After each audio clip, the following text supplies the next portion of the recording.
Hello and welcome to the 42nd episode of Two Labs Garage. I can't believe we're at 42 already, but we are. Today's episode, I'm going to be working on my 1964 Tempest again. And this was actually shot over the span of a couple weeks. So what happened is towards the end of that heat wave, my wife decided maybe I should just get up real early in the morning. That way I could shoot some stuff before it gets to 100 degrees. Well, it was a great idea. Got up early, got my old Tempest, and honestly, since I did the master cylinder video, I hadn't messed with this car.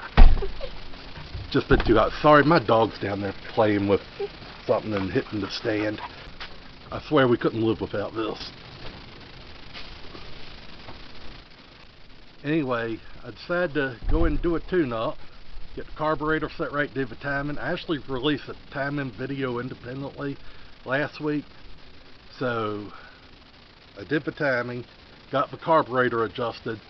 We're running pretty good right now. But I got a few little other odds and ends I'm going to do with this car. I'm going to show you how to do some paint touch-up cheap and easy. It took me less than a couple minutes to do this. So if you're interested in that, that'll be a little later on in the video. There are some items on this car that I'm just going to leave for now.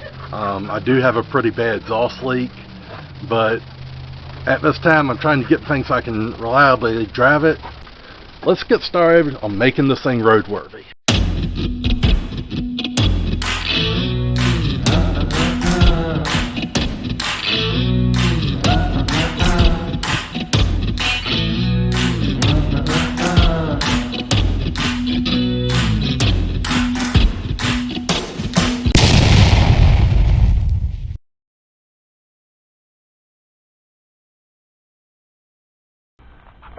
Alright, so I'm in here up under the Tempest.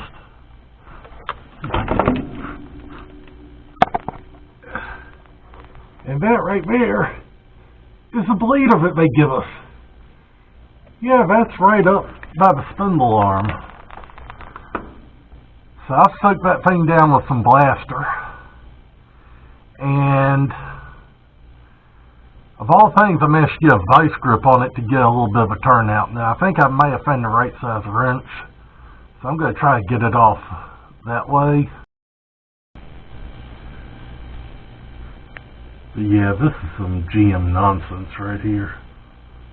I always heard the GMs are so much better at work on than the Fords. Yeah, I ain't seeing it. I'm going to try to capture this with a GoPro. Hopefully I got a good angle on it. But anyway, I did find a wrench for it. 11/64, it's kind of an odd size, but I do have one. So normally I wouldn't do it like this, but I don't know where I got much choice here. Goodness gracious. Maybe this way? Well, how in the devil am I supposed to bleed a brake like this? Maybe like, yay. Alright, so I got the master topped off.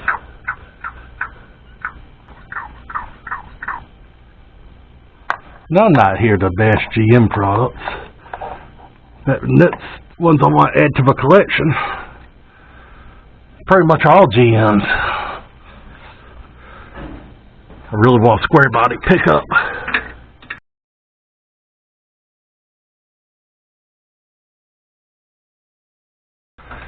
I still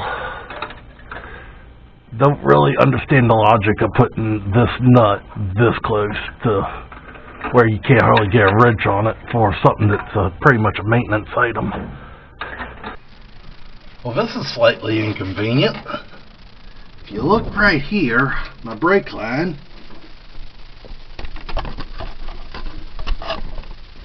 right there, you see where it's wet? That goes to the passenger side brakes. That right there is why I'm a big advocate of getting rid of the def cans and going to these dual reservoir master cylinders. Because that leak isn't going to do anything but get bigger. And one, it's going to leak all my fluid out. And two, And this is what's really important. If I lose complete pressure going to that wheel with the old def can, I'd lose all 4 wheels worth of brakes. And that's when bad things happen.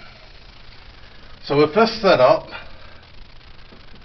I get to keep my my rear brakes, even if I've had failure in the front. So that's why I'm a big advocate. Now, I will never get upset with a car for braking right here at the house where it's not put anybody's property or life in danger. So I'm going to go ahead and change that line real quick and move on from there. At this point, keep from losing all my fluid, which I probably already have, I'm going to put a brass plug in here. And I'm also going to put y'all back on fast forward because the radio just started playing Enter Sandman. That's my favorite song. I'm going to crank it up.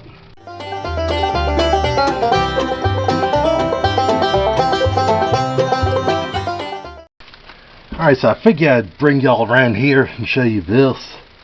I had a devil of a time getting the hubcap off.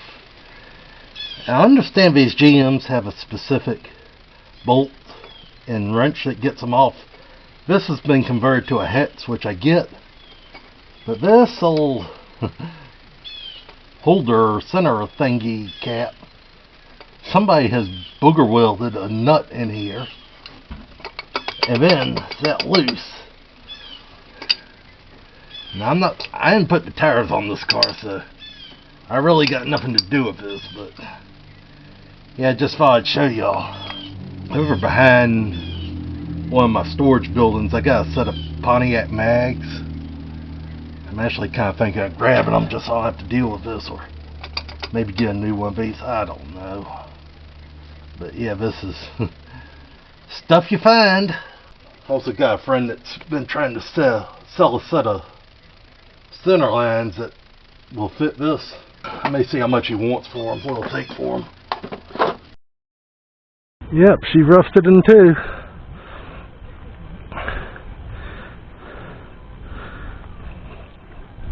So, anyways, no worries. I'll put a new one on.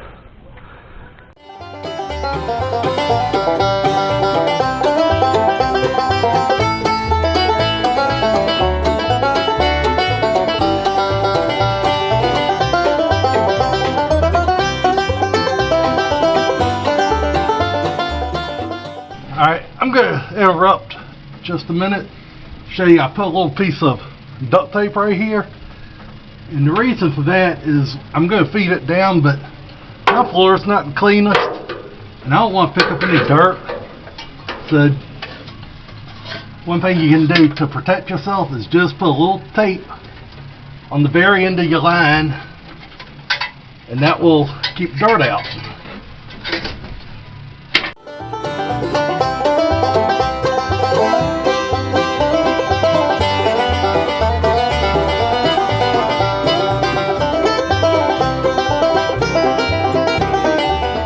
Alright, so the other day I got the timing done.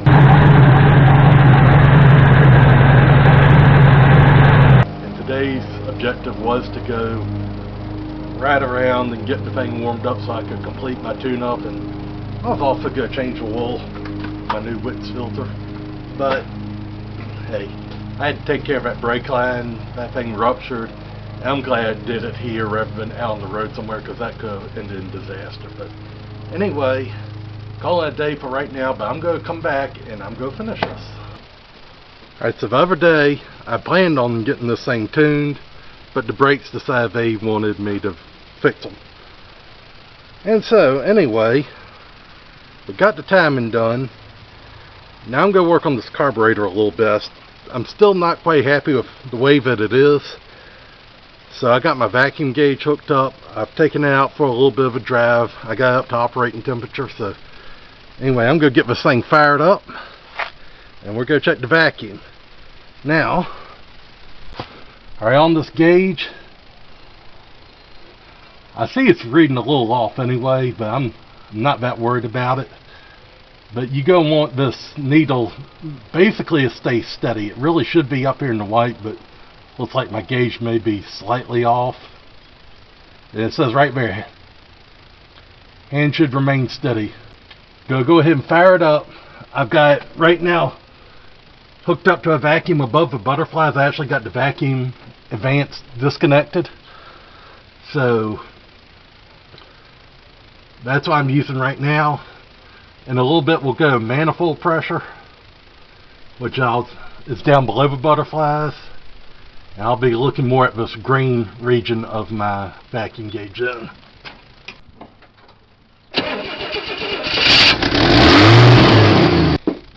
Alright, so I'm going to impromptu interrupt this video. And the reason is because while I was editing, the camera that I'm using this moment, and I have been using for most of the video, the battery died and I didn't have a backup charge, so I used my older one. And I had a new microphone for it that I thought was pretty good. This is absolute garbage. So the audio for the next little bit is going to be pretty rough. You can barely even hear my voice in part of it. All you hear is just this horrible noise. So I'm going to let y'all listen to banjos as much as I can. I did try to get my points across speaking, but hey, I'm just going to warn y'all it's a little rough, and I'm really sorry about it. And this, I'm going to look see if I got a problem, but this probably will not make another appearance on the channel. So, again, my apologies. Stick with me because I will eventually get back to using this camera.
Alright, now I got roots on this car.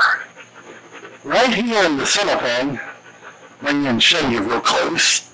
Okay, try to show y'all. Right here, a little autofocus thing wants to go out of it, but I got a scrape there, and it's bothering me. And it's because this lawnmower here scraped the front of it. By the way, how do y'all feel about lawnmower revival? I'll show you this right here. It's 1969, Huffy. And I know the last time it was started was sometime between 1995 or 1996. So, leave a comment. Like I said, it had been running over 25 years, 27 years, something like that. It's available for a revival.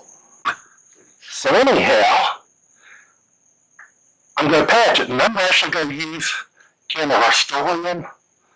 I just went into Lowe's and looked, and I picked this can up because I thought it was close to the color of the car. I think the cat match is pretty daggone good. So what I'm going to do, I know some of y'all probably cringing right now. Just be patient with me, trust. Because I got this bottle cap.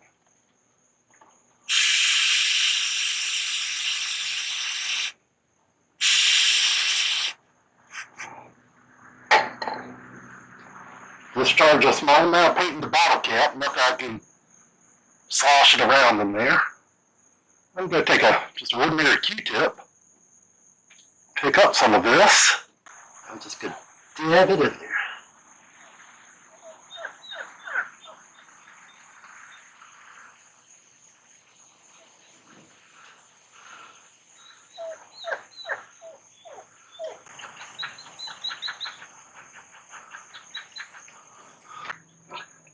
Now it is slightly lighter.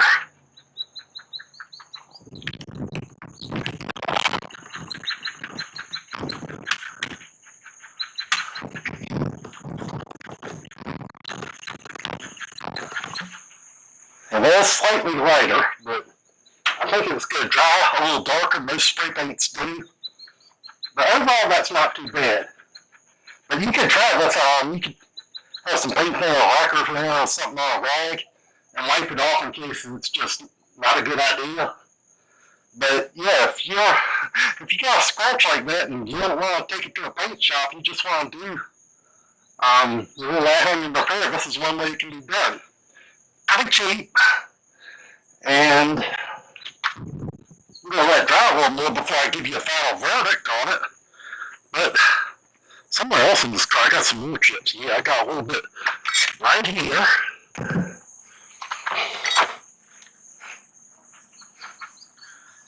Let's see. Let's go grab the Q-tip right there.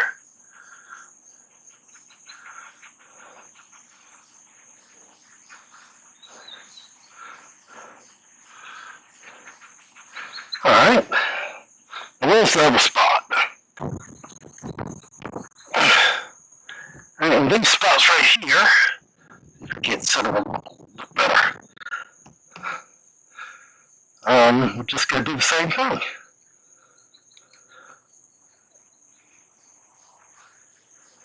Whoops, use this end to get that run.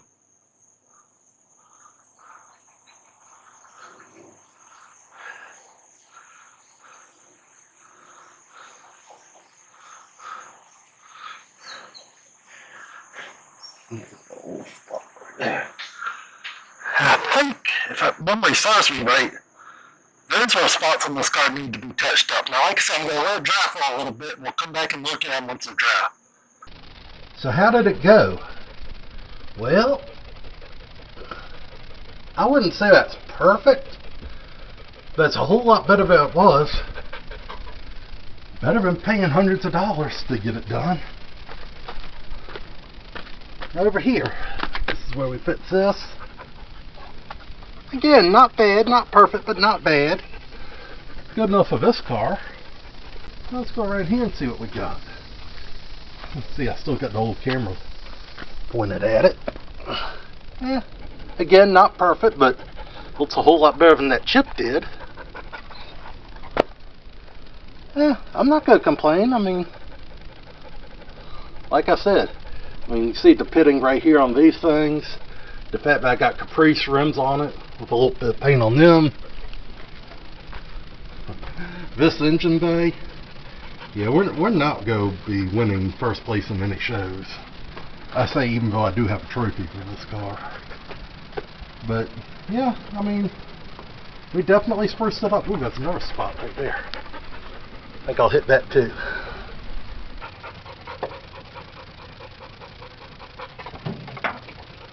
Now we're changing the oil.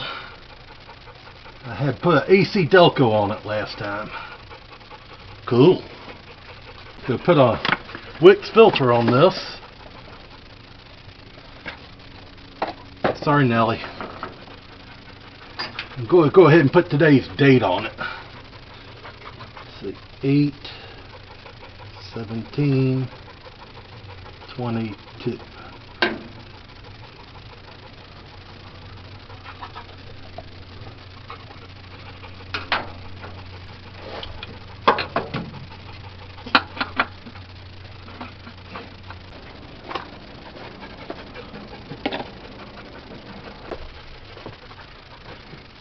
Now today's flavor of oil, Shell Rotella Diesel 15W40, and this is my go-to, and use it because these old engines with the flat tappet cams, they need zinc. In the modern oils, most of them just don't have it. But this one does, and it's pretty affordable. I'll tell you another thing I found out recently is Castrol has come out with a version called Castrol Classic that has the zinc in it. I may give that a shot at some point. But typically, if I can't find this stuff, I'll just use a different diesel oil, Chevron Delo, Mobil Delvac, whatever.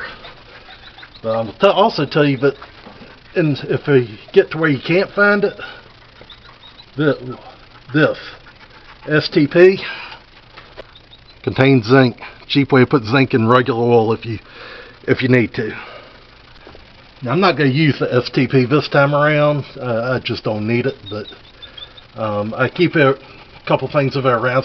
So if I am changing the oil and for whatever reason I can't find my Rotella or Delvac or Delo, I'll just use a regular Quaker State or something and put that in there. And the reason you can't find it sometime is around harvest season and planting season, sometimes the farmers will just buy that stuff up like crazy and the stores will be empty for a while. So anyway, luckily I got enough. I think I like to use these big jugs because they're portioned just right for 2 oil changes. They got 10 quarts in them. Alright, so I think that'll do it for this week's episode. I got some more work to do on this car, but I'm just out of time right now. But we got it running good. We got it driving, got it stopping, got a fresh oil change in it and whatnot. And we'll be seeing this car around on the channel some more. I got to fix that exhaust leak. I've been a little scared because I know people a lot of times break the studs off in the exhaust manifold, and I really don't want to do that, but I got to do something about that exhaust leak. I don't think I'll fully have it running like I should till that gets addressed. But as always, I thank y'all for tuning in. I'm going to see if I got anything in the viewers' vehicles. If I don't, we'll just conclude the video. I think I might do one from my past. I don't know, depends on what time allows.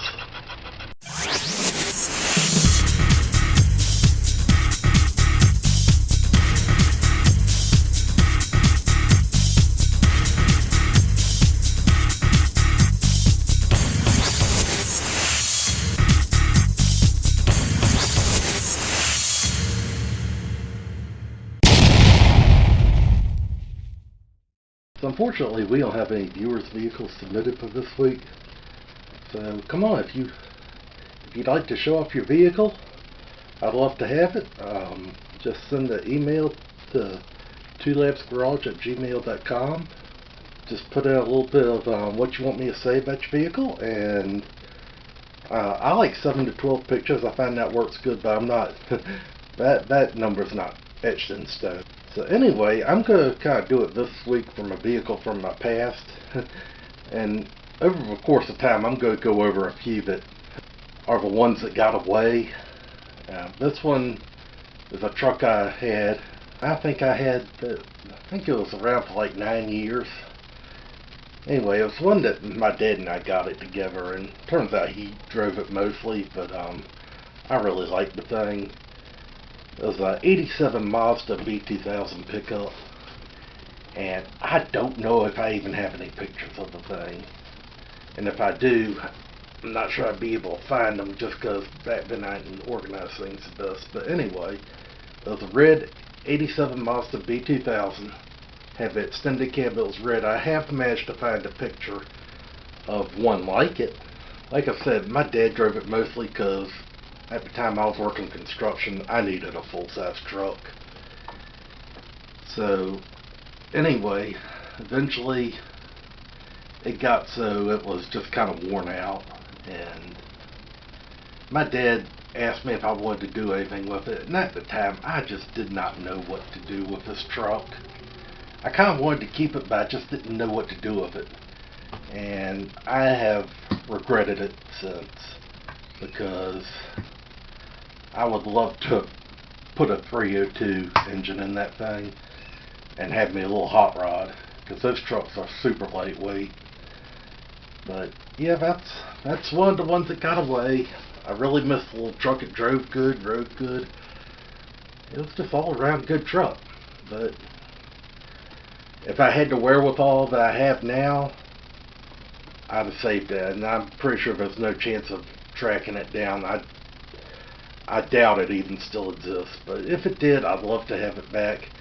And if I could get a Mazda B2000 or 2200 dirt cheap, I wouldn't mind having one and putting a V8 in it. I would still want an extended cab so my girls can ride in it.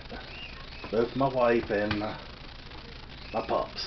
So anyway, thanks for tuning in. And go ahead and send me some viewers' vehicles. We'll definitely put them in. Please go ahead and hit the like button on this video. Subscribe to the channel. Helps the channel out a lot.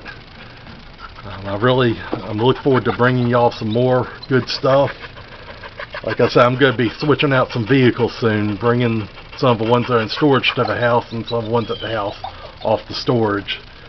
So if you've seen something in the background and been interested in it, yeah, it's probably coming soon. I got a couple vehicles that we really hadn't seen on the channel. Only glimpsing the one where I did a tour of my collection, and my filming skills left a lot to be desired. Sorry about that, but hey, I'm learning every day. So anyway, I'm going to go ahead and put this up, get to editing on this, and I will see y'all soon. Take care of your projects, stay safe, stay cool. I know summer ain't over yet, so anyway, have a great day.